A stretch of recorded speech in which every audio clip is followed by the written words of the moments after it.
Good morning, everyone. Thanks for being here this morning. It's a lovely day here in coastal Virginia. It's a lovely day here on planet Earth. It's a lovely day to be a human. It's a lovely day to realize that this humanness is this incredible gift, that we have the opportunity to choose to be the powerful experience I am, or to be the pitiful experience of it's done to me. So let's begin with breathing in through the nose, out through the mouth,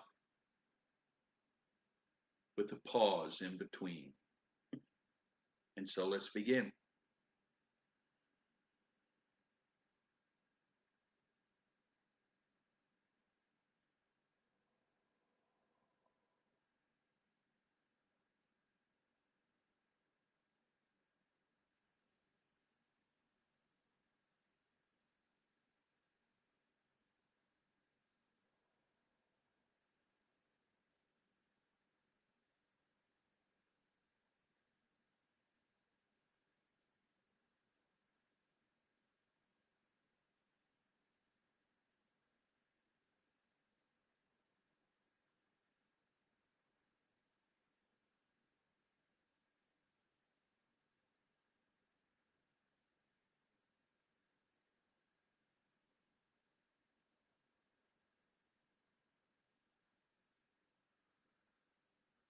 Okay, so let's come back.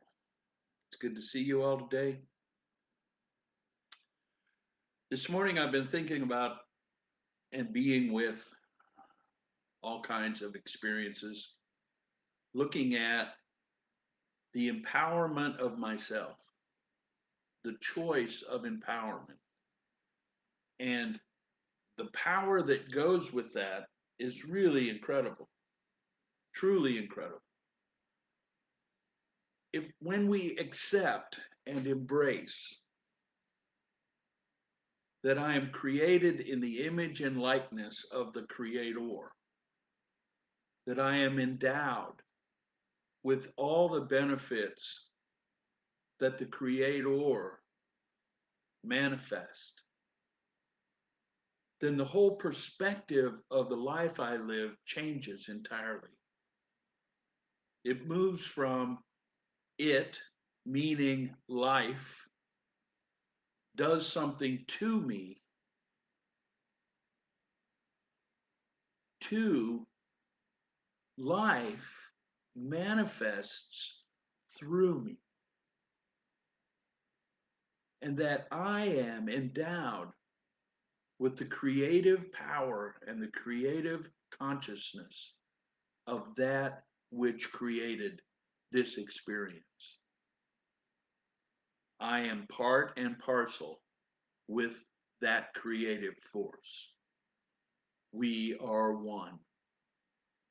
You and I, we are one.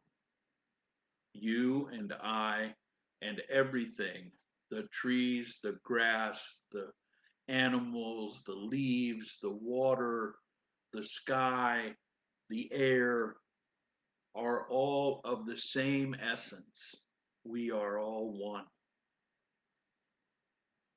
The shift, the paradigm shift that comes to us as we move or as we have moved out of the Piscean age, the previous age, into this age, the Aquarian age, which happened, the physical happening of that, the planetary shift of all that, happened in the vicinity of the transfer from 19 to 20.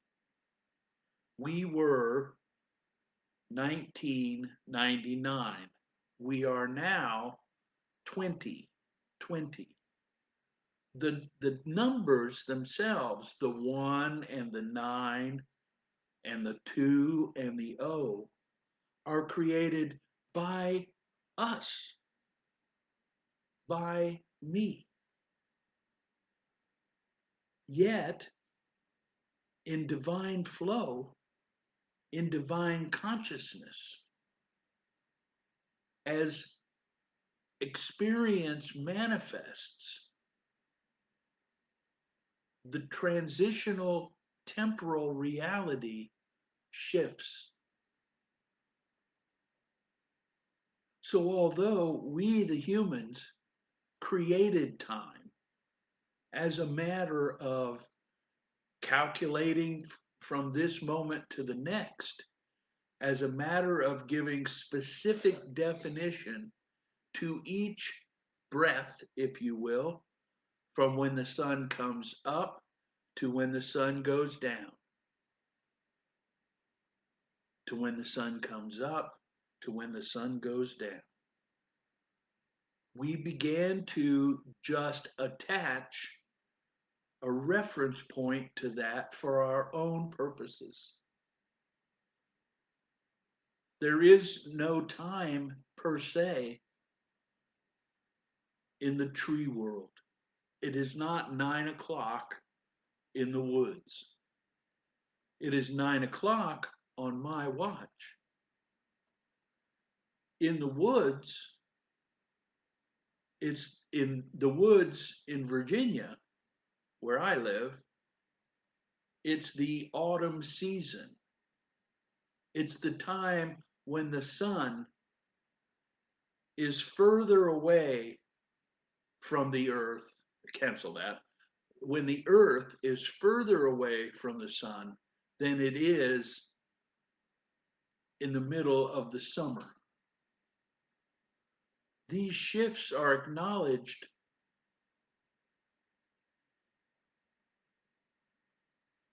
as the seasons move forward. The summer solstice, the autumn equinox, are acknowledgments of specific periods of time. Yet, a tree does not worry about whether it's 9 a.m. or 10 a.m. It doesn't matter.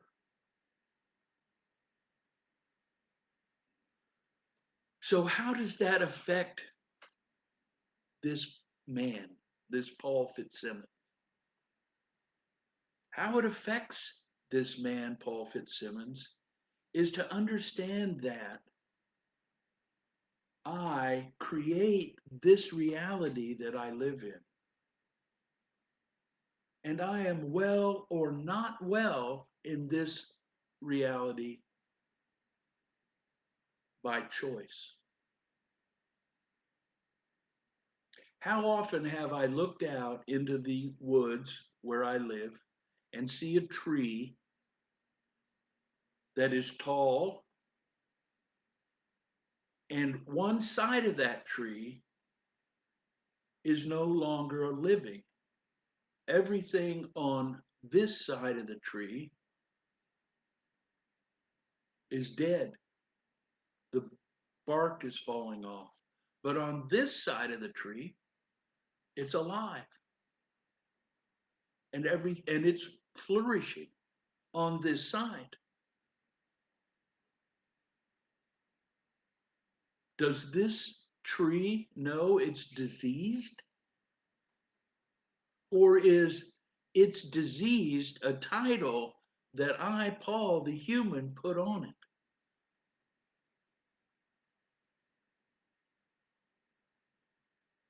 Did something do something to the tree? Or is the tree simply as it is?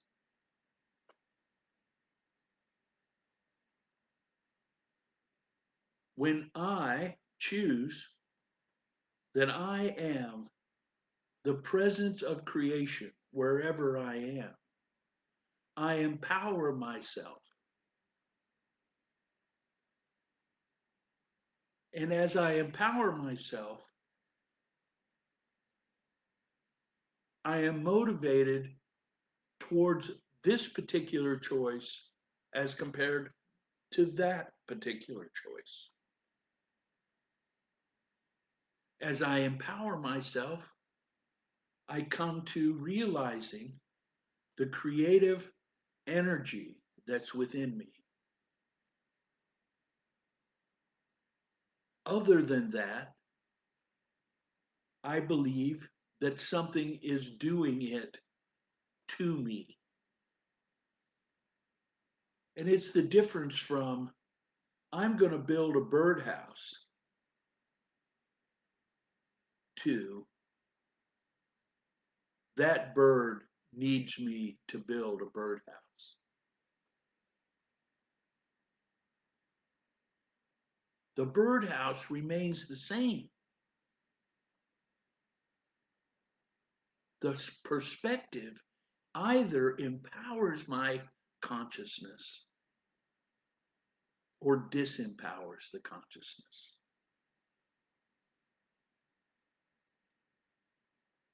I read something this morning that says the science doesn't lie.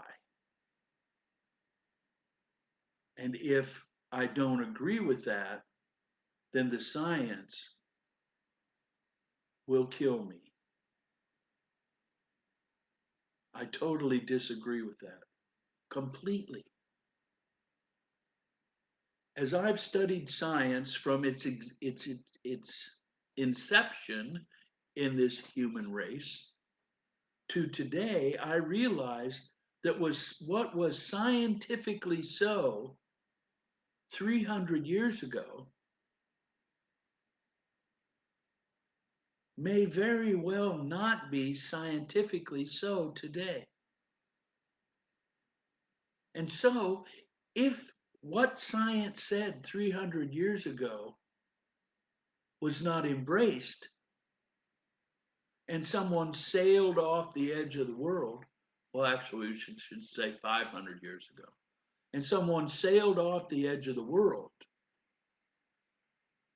and ceased to exist, was it the science? I think not. Because we believed that the earth is flat, that it's four-sided or cubically 16-sided, or however you want to look at it. Because we believed that the science told us that, did that make it so? For me, it did not. For me, the earth has always been round.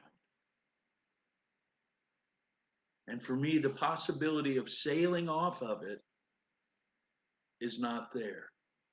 On the other hand, it doesn't mean that I can't sail to what may be perceived as the edge and find something else that captured my attention and I stayed, or some existing experience happened, a storm, a rogue wave, or something. Another ship came along and stopped my forward progression, and as a result, limited my ability or evicted my ability to return. So, perspective and how I look at it matters. Completely and totally matters. It shapes the world I perceive. And the perception of this world is how it manifests in front of me. The dawning of the age of Aquarius brings to us the possibility of looking at many, many, many of the previously ingrained attitudes and opinions and question them and find out whether or not they are as spoken in this moment. My observation and my scientific experimentation with these has proven that many, many are no longer functioning. Many are still functioning, but there are many, many, many that I find no longer applicable to the experience I am having.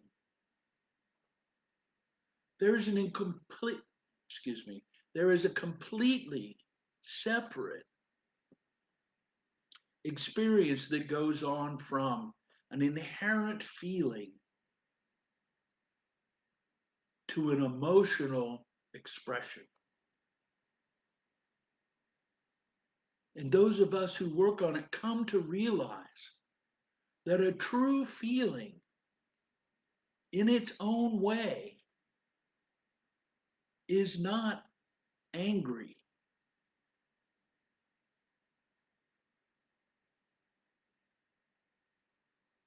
A true feeling is neutral.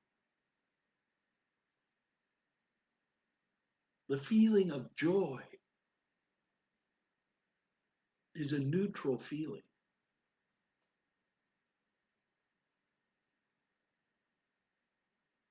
We'll go into this more over the days to come. Because what I'm delving into now is the more in depth understanding that we own our experience. And upon owning it, empower ourselves to become creators in our own right. It begins with thought. I have an idea. I speak that idea into this three-dimensional plane. Then I take action and begin to create or begin to build that spoken idea. Thought, word, action. The three phases of creation for us human beings.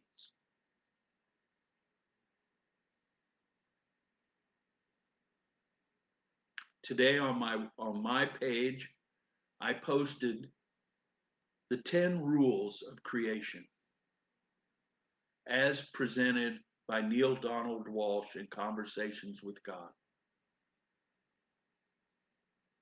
If you haven't read it, I invite you to go on to my page and scroll until you find it and look at it and understand for yourself, or begin to understand for yourself, that many, many, many, many, many of the absolute truths that we were taught back in the Piscean age are no longer in fruition today in the Aquarian age. I salute you as the presence of God wherever you are. I acknowledge I am the presence of God wherever I am.